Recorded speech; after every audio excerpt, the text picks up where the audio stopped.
RDC Infrastructure et Développement à Bunia, dans la province de l'Ituri. Ici, nous sommes venus pour constater et vous faire vivre beaucoup de projets d'infrastructure qui se réalisent ici dans cette province sous état de siège, dirigé par un gouverneur militaire, le lieutenant-général Luboya Nkashama. C'est lui notre invité. En exclusivité aujourd'hui, nous le recevons pour essayer de faire un état des lieux de projets d'infrastructure ici dans cette province. Merci de nous suivre. Si vous nous rejoignez, bienvenue. Merci beaucoup, Excellence, Monsieur le Gouverneur. Je ne sais pas d'entrée des yeux, je dois vous appeler Excellence, Monsieur le Gouverneur, ou bien Général d'armée. Lieutenant-général Luboya Nkashama, voilà. Mon général. Merci beaucoup d'avoir accepté de répondre à notre invitation. D'entrée de jeu, j'aimerais que vous puissiez expliquer à nos téléspectateurs, pour ceux qui ne nous connaissent pas assez, qui est réellement le général Luboya Nkashama, gouverneur militaire de la province de l'Ituri. Ah, mais un Congolais comme tous les Congolais. Je suis né à Lubumbashi et j'ai terminé toutes mes études. J'ai fait toutes mes études à Lubumbashi. J'ai terminé à l'université de Lubumbashi. Je suis entré dans l'armée et j'ai fait toutes les écoles. Donc, les cours de base, commandant compagnie, technique d'état-major, et j'ai fini par le CHESD, le collège des autres études. Ok. De défense, voilà. Ok. Donc je suis stratège au moment et je suis gouverneur. Gouverneur militaire. Nous avons fait la ronde de la ville de Bunia, en commençant par l'aéroport, la voirie, l'université. Il y a beaucoup de projets d'infrastructure qui se réalisent ici. Mais ça étonne que c'est pendant l'état des sièges, nous avons interrogé aussi la population. La grande partie de la population, surtout des personnes que nous n'avons jamais rencontrées, qui ont fait des témoignages sur ce qui s'est fait pour dire non, voilà, c'est enregistré pendant l'état des sièges. J'aimerais que nous puissions faire un état des lieux avec vous, secteur par secteur, sur ce qui est en train de se faire. Je souhaiterais peut-être que nous puissions commencer par la voirie. Quel est l'état de la voirie aujourd'hui de la ville de Bunia ? Bon, nous pouvons dire d'abord, quand je suis arrivé ici, l'asphalte c'était à, je crois, 10%, 15% dans la ville de Bunia. Mais aujourd'hui, nous sommes passés au moins à 60%. Des 10 à 60%. Ah oui, vous pouvez voir presque toutes les routes ici sont asphaltées maintenant. Et ça, c'est grâce au commandant suprême, le président de la République. Quand il est arrivé ici, il a vraiment exprimé ce vœu-là d'asphalter la ville. Et en même temps, aussi organiser, essayer de réhabiliter l'aéroport. Et donc voilà, donc ça c'est vraiment le président de la République qui l'a voulu. Et bon, il m'a fait confiance. Et voilà, aujourd'hui, nous avons eu plus de 30 km d'asphalte. Voilà. Nous avons constaté, c'est comme s'il y a deux structures ici qui réalisent des travaux de voirie. Oui. Et pouvez-vous nous faire une échelle en termes de pourcentage? Il y a Mont-Gabaon, il y a Safricas. Oui, non, il y a Mont-Gabaon, c'est le commandant suprême, le président de la République. Lui-même? Lui-même, oui. C'est lui-même qui est venu ici et qui lors d'une grande réunion, il a exprimé son vœu. Et voilà, il y a quelqu'un qui s'est présenté et voilà, il a demandé que nous travaillions ensemble directement devant, c'était dans une grande réunion. D'ailleurs, c'était la première évaluation, je pense, qu'il avait faite ici avec tous les députés et tout. Et donc voilà, depuis lors, nous travaillons avec Mont-Gabaon, avec les fonds qui viennent de Kinshasa. De l'autre côté, j'avais trouvé déjà ici Safricas. Okay. Avec Safricas, vous savez, le grand problème que... C'est comme si ça patauge un peu avec Safricas. Non, ce n'est pas que ça patauge. En fait, vous savez, bon, vous venez de Kinshasa. Oui. Vous venez de Kinshasa. Est-ce que quand vous arriviez ici, après tout ce que vous avez entendu à Kinshasa, est-ce que quand vous arrivez ici, vous réalisez vraiment comment vous vous sentez aujourd'hui? Non, mais sans vous mentir, je vous félicite, monsieur le gouverneur. Voilà. Les gens aiment dire, ils aiment dire le contraire de la vérité, malheureusement. De quoi il s'agit avec Safricas? Safricas, c'est ce qu'on appelle une taxe conventionnelle. Okay. Et dans cette taxe, prenons chaque mois 275 000 $. 275 000 $. Voilà, le mois. Ok. Or, si vous prenez, vous êtes bon en mathématiques, vous allez vous rendre compte que 1 kilomètre, c'est après 4 mois, n'est-ce pas? Oui. Parce que c'est plus d'1 million de dollars. Oui. Et chaque année, vous avez combien de kilomètres? 3 kilomètres Oui. seulement. Alors si vous faites les 3 kilomètres x 3, parce que je suis ici depuis 3 ans, vous avez 9 kilomètres. Pour le grand besoin qui se présente dans la ville. Oui, 9 kilomètres, c'est ce que Safricas devrait faire si on l'avait payé tous les mois. Oui. Malheureusement, au début, quand nous sommes arrivés ici, Oui. parce qu'il y avait un non-État ici à Ituri, il y a eu des mois comme ça où nous n'avons pas pu bien payer parce que les gens étaient habitués à frauder et tout. Et donc, normalement, aujourd'hui, Safricas devait arriver à 7 km, 7 km. 7 km pour Oui. 3 ans, pendant 3 ans. Mais oui, parce que c'est ce que les opérateurs économiques donnent. Ils sont arrivés, la dernière fois que j'étais avec eux, je leur ai dit, mais pourquoi vous ne pouvez pas faire comme à Goma? Parce qu'il y a beaucoup d'argent. Il y a beaucoup d'argent. Augmenter, au lieu de donner 1000 $, aller à 1500 $.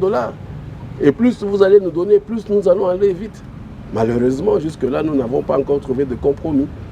C'est de ça qu'il s'agit.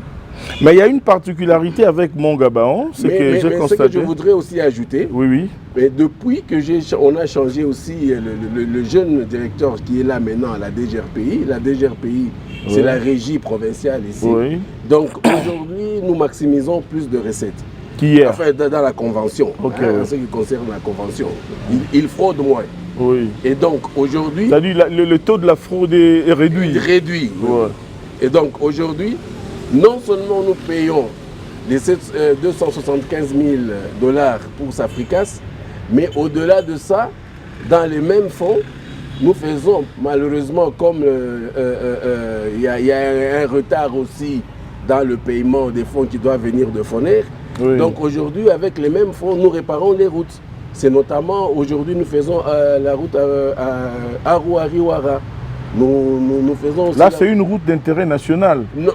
C'est toujours dans le cadre de la voirie ou c'est la route provinciale. Oui, okay. Oui. Nous faisons aussi, là, Aru-Ariwara, c'est dans les 50 km. Et, avec le fonds du Foner? Non. Les fonds de la province, la convention. Okay. Aujourd'hui, nous avons ouvert ça. Oui. Et nous aussi, nous avons fait aussi, ici jusqu'à Irumu, disons, Bunia, Komanda. Et là aussi, maintenant, là, parce que Foner ne donne toujours pas l'argent, nous avons... Ouais, il y a beaucoup de demandes, mais peut-être moins de liquidités. Hein. Je ne fais pas l'avocat de Foner, mais je connais les réalités aussi. Mais malheureusement, oui. J'espère que maintenant, bon, comme il y a eu quand même un contrôle, j'espère que cette fois-ci, ils vont commencer à nous donner de l'argent. Mais j'ai fait un constat, monsieur le gouverneur. Oui. Il y a beaucoup de kilomètres, je me dis il y a plus d'une trentaine, oui. Si je ne me trompe, oui. Avec Mongabaon, et j'ai mené mes investigations. J'ai appris que Mongabaon préfinance des projets, oui. Il fait des travaux en mode pipipi. Oui. Ça m'a beaucoup tiqué de voir qu'un digne fils du pays réalise ce genre de travail. Comment jugez-vous et quelle lecture faites-vous sur le plan de la qualité de ces infrastructures routières, des voiries qui sont en train de se réaliser ici dans la ville? Non, là, je crois que vous-même vous avez visité, donc la qualité est vraiment bonne. En ce qui concerne le préfinancement, ils sont en train effectivement de préfinancer. Il y a eu un paiement, au début il y a eu un paiement, mais malheureusement après... Ça a un peu tardé. Oui, mais il y a eu quand même un paiement, que ce soit pour l'aéroport, que ce soit aussi pour la voirie. Mais bon, je ne sais pas, à Kinshasa peut-être on a eu des problèmes. Mais ce sont des choses, bon, je ne peux pas dire que ça décourage, mais ça gêne. Ça gêne. Vous savez, un Congolais, quand vous voyez son investissement, ce qu'il a fait, il a mis comme d'abord moyen pour acheter le matériel. Je crois qu'il a plus de 4 brigades ici. Plus de 4 brigades. Vous avez vu la centrale d'Enrobé? Ils ont la centrale, ils ont tout. Ils sont bien équipés. Très bien, plus que bien équipés. Mais malheureusement, bon... J'espère que Kinshasa va comprendre pour effectivement aider ce digne fils, parce que c'est de ça qu'il s'agit. Il ne peut pas indéfiniment donner son argent et non, ça ne va pas. Et cela, ça mérite aussi nos encouragements. Oui. Nous tenons ici en votre présence pour saluer M. Ali Akilimali, oui. Le patron de Mongabaon, pour le travail. C'est vrai, j'avais écouté de loin, mais je suis venu moi-même, je me suis dit que je devais palper les réalités du doigt et... Vraiment, Coup de chapeau, M. Joseph Akilima Lieli, pour le travail que vous faites. Et moi, je l'encourage, hein, parce que, vous savez, votre nom restera gravé dans les annales de la République démocratique du Congo. En dehors des travaux des voiries, il y a aussi des écoles qui ont été construites ici. Il y a d'abord l'aéroport. Oui, l'aéroport. L'aéroport, parce que la grande vérité, c'est quoi? Vous savez qu'ici à Bunia, nous avons des grands opérateurs économiques. Oui. D'abord sur le plan de l'agriculture. Oui. Nous avons le café, nous avons le cacao, nous avons le bois et ainsi de suite. Nous avons la pomme de terre. Nous avons aussi la pêche, le poisson. Vous avez aussi de l'or, monsieur le gouverneur. J'y arrive. Il y a la pêche et puis nous avons aussi l'or. Hein, c'est une province tellement riche. Ah oui, très riche. Mais nous sommes une province, nous étions, parce que maintenant le président a donné une réponse à cela, nous étions une province handicapée parce que notre aéroport ne pouvait recevoir que des petits avions. Oui. Et donc, évidemment, le chef de l'État s'est rendu compte de cela.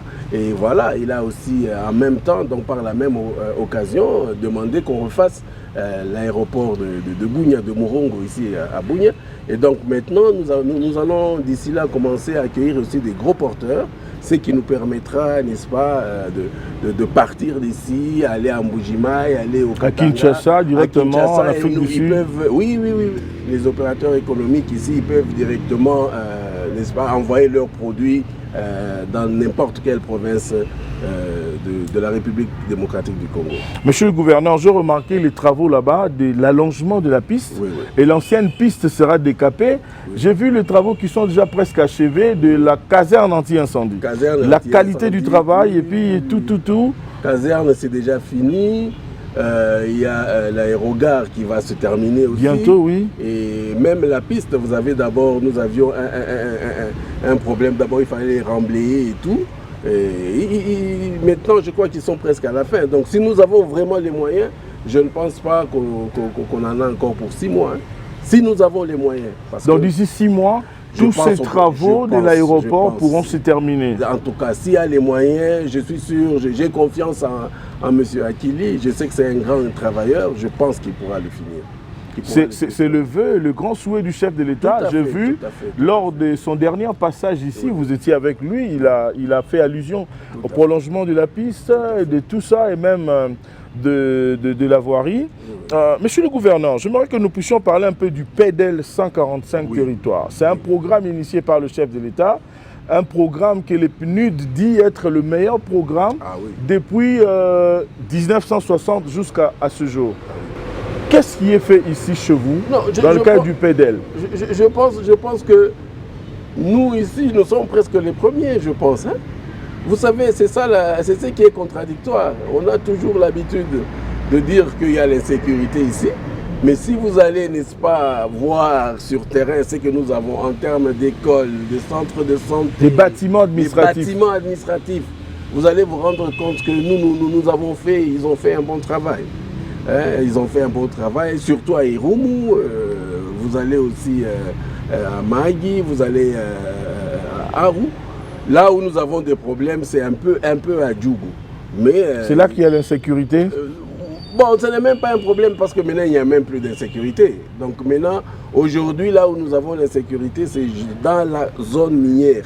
Et donc, ce n'est même pas... Ce sont des conflits entre citoyens, parce qu'il y a des richesses pour essayer de voir un peu des lingots d'or. Tous ces gros voleurs-là, tous ces gros bandits-là, maintenant, ils ont quand même laissé la population tranquille. Avec les opérations que nous avons menées, nous avons aussi sensibilisé. Et donc, aujourd'hui, il faut dire malheureusement aussi que le PDDRCS n'a pas fonctionné. Et donc, il fallait une activité valorisante pour eux. Vous vous rendez compte des gens qui avaient des armes et qui pouvaient extorquer et tout, et maintenant ils n'ont plus rien. Bon, je ne sais pas une justification que je fais pour eux, que je leur donne. Maintenant, qu'est-ce qu'ils font? Qu'est-ce qu'ils deviennent? Ils sont entrés maintenant, ils sont allés là où, aux environs de Mungwalu, c'est là où ils sont en train de se battre dans la forêt là-bas pour le contrôle des mines, de quelques sites miniers. Donc voilà. Quand j'ai annoncé cette émission, mon général, sur la toile, sur mon compte, il y a 2-3 personnes qui étaient tellement étonnés. Mais pourquoi tu es parti là-bas? Est-ce que tu vas rentrer? Il y a de l'insécurité là-bas. Non, non, non, non, non, non. Dis-moi un peu, qu'est-ce qui se passe là-bas?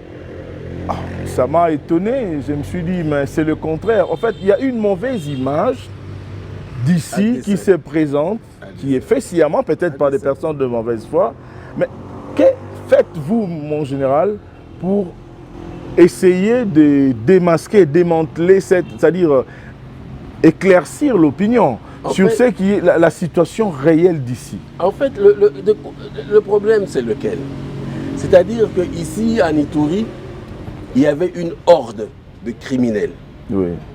Que vous avez démantelé. Horde de criminels, malheureusement, ce n'est pas des petits messieurs, ce sont de grands messieurs qui avaient pris en otage cette province.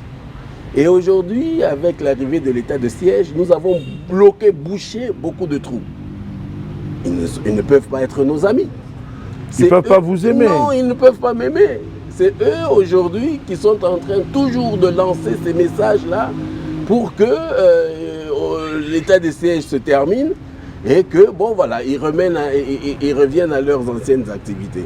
Mais, bon, moi je ne dis pas que l'état de siège doit rester éternellement. S'il y a un bon gouverneur civil aussi qui peut venir, j'ai des généraux, j'ai des très bons généraux ici, j'ai le commandant régent qui est ici, c'est un très bon. Donc, je pense que, bon, s'il peut, on arrête avec l'état de siège, je pense qu'il peut être apte à gérer la région. Mais malheureusement, ces gros criminels-là, qui étaient toujours en train de voler, de piller la province, ils font tout pour donner une mauvaise information parce que, bon, ils veulent rentrer, comme je disais, retourner à leurs anciennes activités. Je vais vous donner une petite anecdote. Oui, allez-y, mon général. Vous voyez un peu ce qui s'est passé à Tchomia. Un groupe nous attaque, Zaïre, il s'agit de Zaïre. C'est un groupe armé qui est lié plus à la communauté Emma. Mais ces criminels-là qui géraient ce groupe, qu'est-ce qu'ils disent? Alors qu'ils ont tué des officiers, ces criminels-là passent. Ils disent que non, voilà, ce n'est pas Zaïre qui a tué, c'était une mutinerie. Et malheureusement, il y a des députés nationaux qui ont répété ça. Et quand on leur demande aujourd'hui, parce qu'ils sont ici, on leur demande maintenant de dire la vérité, parce qu'ils sont allés chez eux. Ils ont vu effectivement que c'est les Zaïre qui a attaqué pour récupérer Tchomia et Kasenyi. Parce que Thomas Lubanga et Kawa sont partis de l'autre côté, voudraient récupérer Tchoma et Kasenyi, amener le M23 et tout. Ils se taisent. Ils se taisent. Mais ils ont préféré jeter de l'anathème, de l'opprobre sur notre armée pour que, effectivement, les gens disent « Ah, vous voyez l'armée congolaise, ah, vous voyez ceci et cela ». Donc, c'est de ça qu'il s'agit. Donc, moi, je suis très strict. Je crois que vous avez suivi aussi que peut-être les gens vous ont dit que je n'ai pas voulu... Je n'ai pas reçu les parlementaires, les députés. Non, ce n'est pas que je n'ai pas voulu. Je leur ai dit, monsieur, corrigez. Il faut démentir ce que vous avez dit. Moi, je suis un chef militaire. Il m'est impossible. Je ne peux pas, au nom de l'armée, au nom des hommes que je suis en train de commander tous les jours, qui sont sous la pluie et qui dans des conditions très difficiles, je ne peux pas aujourd'hui me retrouver avec ces personnes-là qui ont jeté de l'anathème et de l'opprobre sur notre armée. Je ne peux pas me retrouver avec eux et sans qu'ils n'aient démenti ce qu'ils ont dit. Est-ce que vous pouvez vous imaginer ce que mes hommes vont dire? Vous pouvez vous imaginer? Mais dites-nous un peu, parce qu'on parlait du PEDEL et de construction des bâtiments. Oui. Est-ce que dans toutes les villes ici, pouvez-vous nous présenter un tableau des bords, par exemple, pour nous dire aujourd'hui, je peux vous dire que nous avons terminé. Aujourd'hui, nous avons presque fini avec... je peux dire les travaux sont au moins à 70-80% terminés. Est-ce qu'il y a des écoles ici où les enfants étudient, les écoles conçues dans le cadre du PEDEL? Oui. Ça existe? Mais comment? Même des centres de santé, des bâtiments administratifs? Mais comment? Non, parce qu'il y a des gens à Kinshasa. C'est pas pour rien que je vous pose cette question, monsieur le gouverneur. Je vous dis que c'est à 80%, nous avons terminé à 80%. En fait, la question, je la pose pour essayer d'éclairer la lanterne de certaines personnes sceptiques de Kinshasa, des politiciens de mauvaise foi, qui disent qu'ici, il n'y a rien. Alors, j'aimerais maintenant que vous puissiez nous confirmer en tant qu'autorité de cette province, est-ce qu'ici, il y a des écoles construites dans le cadre du PEDEL qui sont déjà utilisées par les élèves. Mais nous avons, par exemple, à Iroum, ici, nous avons fini depuis longtemps. Les centres de santé, là, les écoles et tout, les bureaux. Bon, je vous ai demandé si vous pouviez vous déporter ici à côté. Vous allez d'abord voir. D'ailleurs, on en a même fait plus. Par exemple, les bureaux administratifs, là. Il y en a 2 qui ont été construits. Un que j'ai construit, l'autre par le PDL 145. Les écoles, n'en parlons même pas. N'en parlons même pas. Hein? Il y a plus de 20 écoles qui ont été construites. Les centres de santé, plus de 15 centres de santé, ici à Iroum seulement.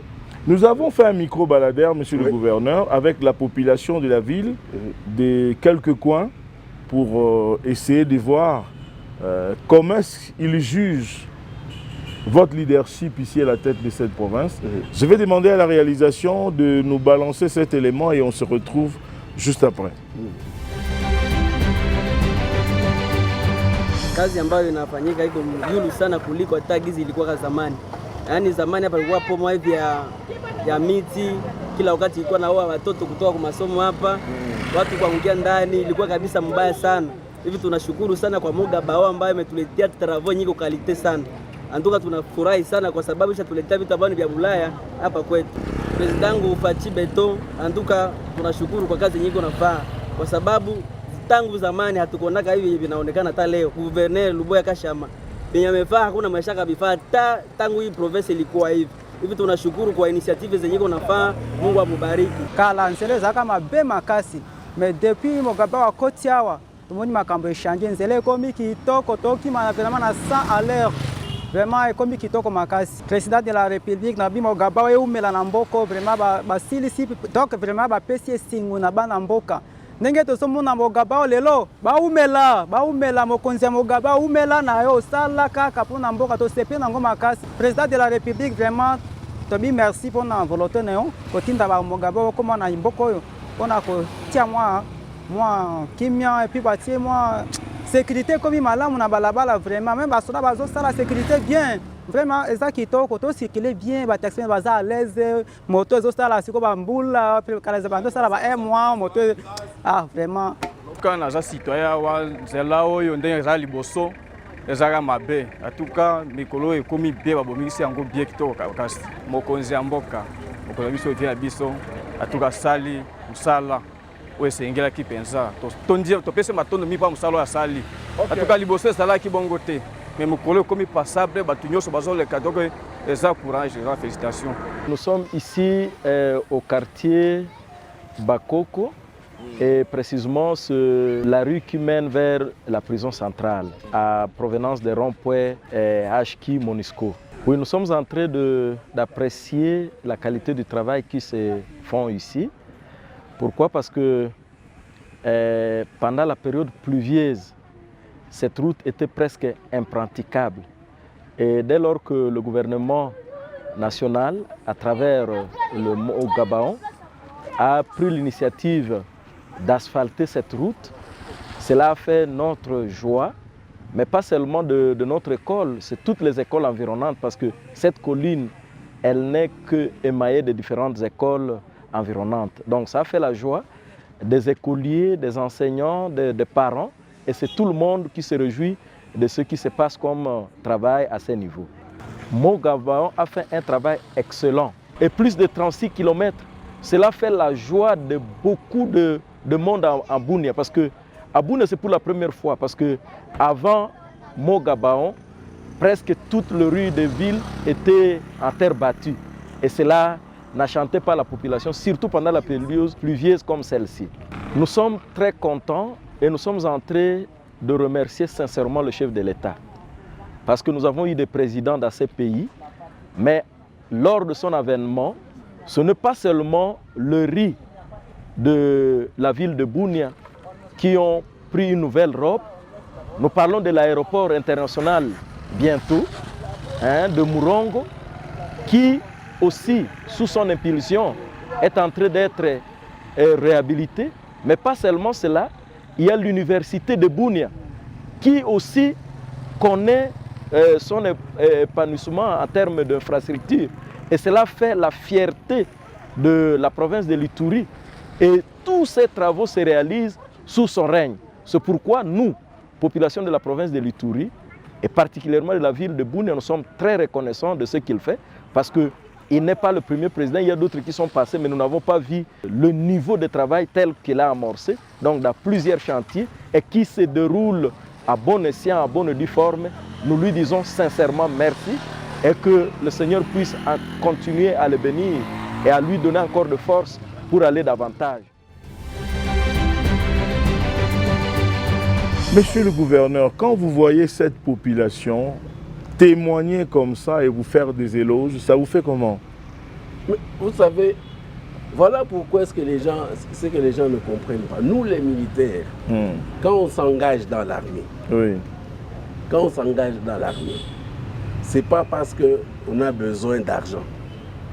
L'armée, c'est voir la population être heureuse. C'est ça notre salaire. C'est de ça qu'il s'agit. Ça vous réjouit? Ça me réjouit. Est-ce que vous savez que depuis que je suis dans l'armée, je ne me rappelle pas avoir fêté avec ma famille? Je ne me rappelle pas. Pourquoi? Tout le temps parti? Non, nous sommes consignés.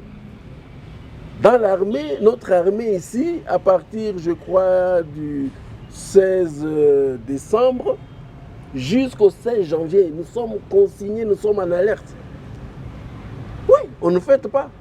On fête 2 semaines après. En retard. En retard, 2 semaines après, si tout le monde était content, alors on peut vous donner aussi les vivres. C'est là où que vous pouvez vivre. Et c'est c'est de ça qu'il s'agit. Tout ce que moi, en tout cas, je suis l'homme le plus heureux quand je vois ce sourire-là. Parce que quand j'arrivais ici, on se promenait avec des têtes de mort. Dans la ville ici. On tuait ici, dans les environs ici. Voilà. L'image de la province de l'Ituri qui est présentée à Kinshasa, ce n'est pas celle que j'ai vécue ici personnellement. Ça, je vous le dis sincèrement, sans vous flatter, monsieur le gouverneur. Beaucoup de projets d'infrastructures réalisés, bien que l'image ici montre, non, voilà, il y a l'insécurité là-bas, voilà. Et quel est votre secret, monsieur le gouverneur? Le travail. Le travail et la discipline. Bon, je peux dire le sérieux aussi. Je viens de l'Équateur où j'ai fait 6 ans. Oui. Vous pouvez poser la question. J'étais à la zone de défense. Maintenant, je suis ici. Ça fait 3 ans ici. Je travaille tous les jours. Et j'ai une discipline qui fasse que les gens qui doivent contracter avec moi, ils le savent que non, si à la moindre incartade, mais ils ont des problèmes. Donc le sérieux et la discipline.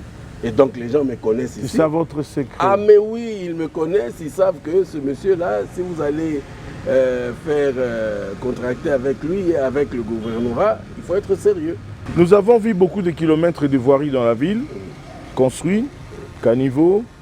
La propreté, nous avons remarqué dans la ville, oui. Félicitations, monsieur le gouverneur. Mais il n'y a pas de l'éclairage public. Est-ce que c'est prévu dans la suite du projet? J'ai fait un peu le tour de la ville aussi, la nuit. Je suis venu pour une mission d'investigation, devoir, investigation sans complaisance. Voilà pourquoi j'ai voulu, avant de réaliser cette interview, vous nous avez reçus pour vous annoncer que nous sommes dans la ville. J'ai dit que je devais d'abord visiter, palper du doigt, parler avec la population et comprendre la réalité. Mais il n'y a pas de l'éclairage public dans la ville. Non, vous ne pouvez pas dire qu'il y a quand même des lampadaires. Vous avez vu... Non, mais pas assez, monsieur le gouverneur. Pas assez, ça c'est vrai, ça c'est vrai. Mais le problème, c'est lequel?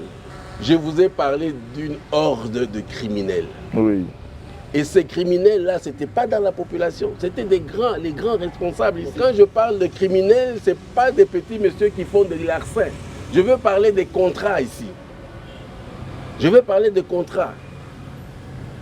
Depuis des années ici, il y a eu des sociétés qui sont venues pour donner de l'électricité ici. Le courant électrique ici dans cette province. Et spécialement dans cette ville. Mais qu'est-ce qui s'est passé?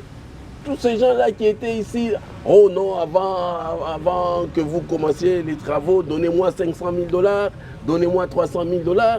Et voilà. Ils veulent imposer à l'État. Mais ils demandaient à ces privés-là. Ah, ok. Les privés qui venaient, ceux-là qui devaient travailler dans faire un joint venture avec les sociétés ici. Non, voilà, avant, ou bien soit vous allez passer par ma société, comme ça vous me donnez des actions dans votre société. Qui soient comme des sous-traitants. Oui, ou bien donnez-moi 500 000, donnez-moi ceci, donnez-moi cela.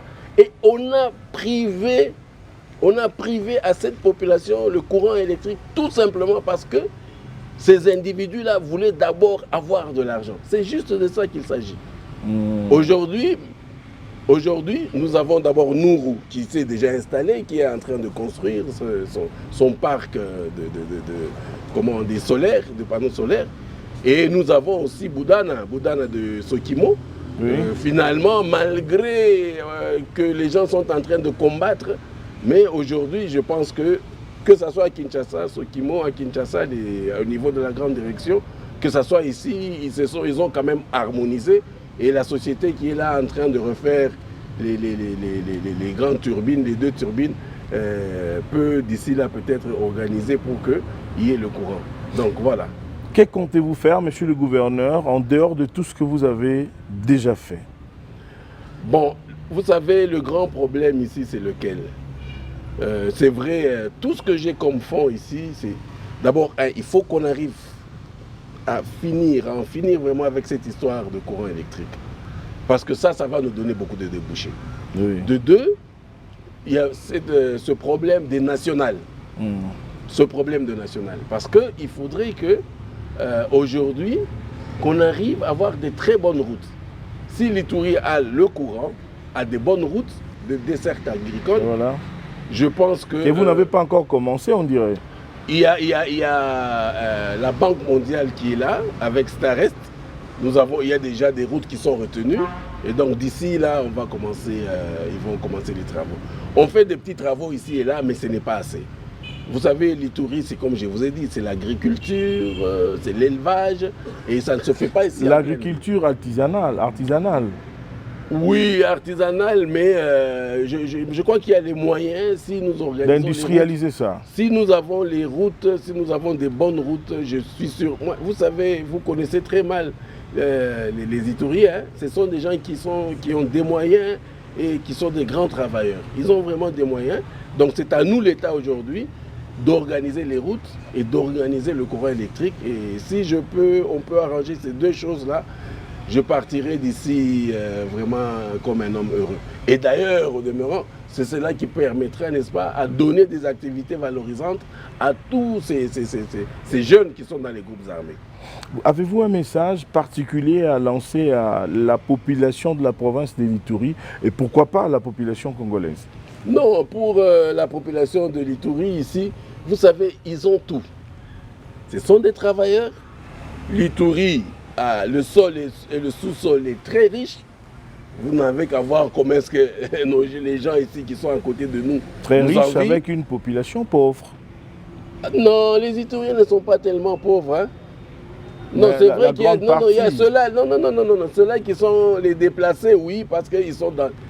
Mais vous savez, même pour se déplacer, ils me disent chaque jour, ils n'ont pas besoin de la manne. Oh non, voilà, on vient leur donner. Non, ils veulent juste rentrer chez eux dans la paix. Et donc, moi, ce que je peux dire comme message aujourd'hui, c'est quoi? C'est que les Ituriens arrivent à se réconcilier, à se pardonner et à faire la paix.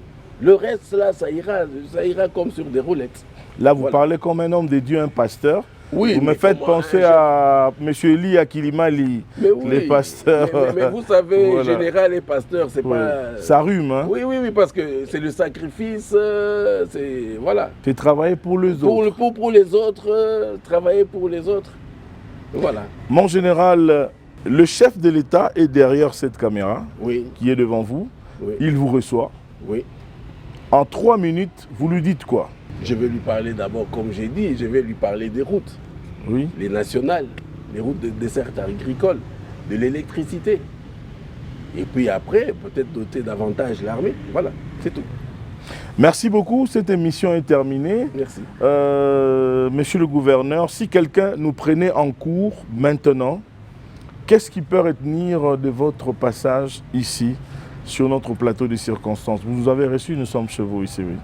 Il peut retenir que nous avons fait des gros efforts sur le plan sécuritaire d'abord, quand nous sommes arrivés, qu'aujourd'hui l'Ituri est à 90% sécurisé, même Stable. 95% Oui. sécurisé, que nous avons, n'est-ce pas, aujourd'hui, dans la ville de Bunia, aujourd'hui, nous avons pu organiser, n'est-ce pas, les routes urbaines ici. Il va retenir aussi que malgré que nous avons peu de moyens, nous avons pu aussi organiser les nationales parce que nous avons quand même cette petite fluidité-là. Il peut retenir aussi que, bon, nous sommes engagés aussi dans cette réconciliation parce que ce que nous avons trouvé ici avant, c'est la situation que nous avons trouvée ici. Il y avait quand même des gros clashs entre les communautés et aujourd'hui, ça va quand même de mieux en mieux. Le champion de la masculinité positive, hein, Oui. le chef de l'État, Félix-Antoine Tshisekedi Tshilombo, Oui. a placé à la tête de la RTNC une dame extraordinaire, Oui. une dame très expérimentée, Oui, oui, Madame Sylvie Elengue Niembo. Oui. Si vous avez un message à l'adresser, ce sera Mais lequel? vous savez, Madame Sylvie, d'abord, j'ai grandi avec elle. Ah, notre DG. Ah, mais oui, Ok. mais oui, mais oui. Et là, je crois qu'elle était un peu ma cadette d'1 ou 2 ans. Oui, Et donc, elle a fait de très bonnes études. Hein. oui. Il ne faut pas croire qu'elle est tombée là-bas. Non, non, non. Non, non, moi, elle m'a enseigné à l'université, Ah, mais oui. à l'IFASIC. Mais Je l'ai voilà. connue comme Mais chef de maintenant- travaux. maintenant, je vais Quand vous j'arrive à l'IFASIC en premier graduat, elle est chef de travaux. Mais je vais vous Elle m'a enseigné, oui. Maintenant, je vais vous révéler des choses que vous ne connaissez pas. Oui, allez-y. Elle a étudié dans la meilleure école de Lubumbashi, Ok. Madini. Et Ok. c'est là que moi j'ai terminé aussi, Ok. à Madini, l'école secondaire. Donc vous avez étudié dans la même Mais école. Dans la même école. Et elle est d'une grande famille. C'est une fille, bon, moi je l'appelle, je peux l'appeler fille parce que c'est mon ami, nous avons commencé, Ok. je me revois toujours 20 ans, 30 ans avant. Et donc elle est issue d'une très bonne famille, bien éduquée, disciplinée. Et voilà aujourd'hui le résultat. Donc c'est une dame... Non, Une femme avec haute personnalité. haute personnalité, comment? Mais il faut avoir comment l'histoire sur Madini. Je peux vous dire que la grande majorité de cette école-là, nous avons fait des bonnes études aussi universitaires. Et aujourd'hui, vous servez le pays. Ah oui, nous avons d'abord le prérequis à l'école secondaire et donc nous avons fait des bonnes études universitaires, de sorte qu'aujourd'hui, ça ne m'étonne pas qu'elle soit là où elle est. Merci Et beaucoup. bon Ça, vent à elle d'ailleurs. ça c'était pour vous, Madame Sylvie Elengue Ah Niembo, mais oui, oui, oui, oui, oui. mon directeur général. Tout à fait. Vraiment. Alors l'émission est terminée, mon général. Mais j'aimerais que vous puissiez aussi lancer, pour terminer, un mot à Mont-Gabaon, cette société. Mont-Gabaon. J'ai reçu vraiment un témoignage extraordinaire des populations Ouais. que j'ai interrogé comme ça, comme par hasard, par rapport au travail qu'il est en train de faire. Et il a même une société d'aviation, Mont-Gabon Airlines. C'est la société qui nous a amené des Goma ici à Bunia. En fait, la vérité, c'est quoi? Je ne sais pas ce qui s'est passé. Mais je ne sais pas si c'était un accident, je ne sais pas. Mais le problème, c'est que on nous a privés ici à Ituri. Nous avions une société qui desservait ici l'Ituri. Mais au moment le plus difficile, cette société nous a abandonnés. Elle nous a abandonnés. Et j'ai posé la question toujours au même monsieur, j'ai dit, est-ce que vous ne pouvez pas faire un sacrifice de plus? Il dit lequel? J'ai dit, mais regardez aujourd'hui, si nous ne pouvons pas... À M. Eli Akilimali. À M. Eli Akilimali, Ok. je lui ai posé encore le même problème. Je lui ai dit, vous êtes Congolais, Oui. je sais que vous avez la confiance des banques et tout, est-ce que vous ne pouvez pas nous amener des avions? Ok. Il a dit, bon, laissez-moi voir, et 48 heures, 72 heures après, il est revenu. Il a dit, non, je peux. Et voilà. Ok. Et voilà. Il y a Mont-Gabaon Airlines. Oui. Et aujourd'hui, Bunia Lituri, pour aller à l'extérieur, aller vers Goma, c'est d'abord lui qui a quand même un avion plus ou moins grand. En Alors, tout cas, si je dois lui dire, oui. je dois lui parler, c'est lui dire d'abord, mes félicitations, et puis deux, qu'il continue, n'est-ce pas, à toujours se sacrifier pour la République. Et toujours dans sa discipline, hein, parce que c'est de ça qu'il s'agit. Hein. Je sais que des fois aussi, il y a des gens qui disent toujours des mauvaises choses quand on voit une oui, il y a des étoile, gens qui disent non, voilà. on voit une étoile comme ça monter, on essaie de persécuter la personne, C'est tout à fait normal, mais on dit toujours, et c'est pour ça que moi je suis toujours content, là où il y a la persécution, il y a les bénédictions. Donc plus on vous persécute, plus vous êtes bénis. Donc voilà. Monsieur Eli Akilimali, Voilà. Joseph, un homme qui est né pour servir. Voilà. Coup de chapeau à vous et félicitations. Merci beaucoup, mon général. Merci à vous. Et merci à vous également, chers téléspectateurs, de l'attention particulière que vous nous avez accordée. Je tiens à vous signaler, si vous nous avez pris en cours, nous avons reçu pour vous le lieutenant général Louboyanka Chama, gouverneur militaire de la province de l'Ituri. Avec lui, nous avons fait l'état des lieux de projets d'infrastructure ici, dans cette province, sous état de siège. Abonnez-vous massivement sur notre chaîne YouTube Aimé Mutombo pour ne rien rater par rapport aux différents projets qui sont ici, initiés par le chef de l'État à travers toute la République démocratique du Congo. Abonnez-vous massivement pour ne rien rater. Le rendez-vous est pris pour le prochain numéro. Au revoir et à bientôt.